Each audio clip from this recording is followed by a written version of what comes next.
Abdoulaye Daouda Diallo ak Aminata Mbengue Ndiaye tey jii seen guddi dana naqari lool ba mel ni ku njegenaayoo si ñeel maari day taali ndax Baye Bassirou Diomaye Diakhar Faye déjjati na leen ca siège ba ñu nekkoon di nguuru sànni leen ca àll ba. Abdoulaye Daouda Diallo ak Aminata Mbengue Ndiaye jiite woon fi ay institution yoo xam ne amalul benn njariñ sénégalais yi te di leen coûter lu yaatu ci ay milliards lu ëpp fukki milliards ak juróom ndafaa ko fi fentoon ngir caser fa ay clientèle politique am.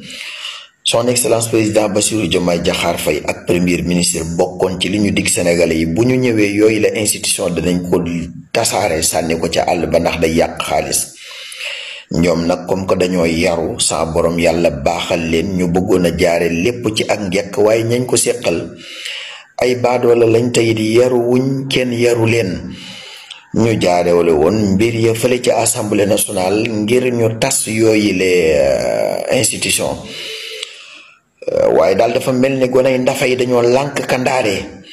tey jii la sëñ Bass jël décret bale ñaari ponkal ya nekkoon foofu ca bopp institution yi muy Abdoulaye Daouda Diallo ñu ngi doon laam-laamee sax nag ci jamono ne mënoon naa wuutu ndafa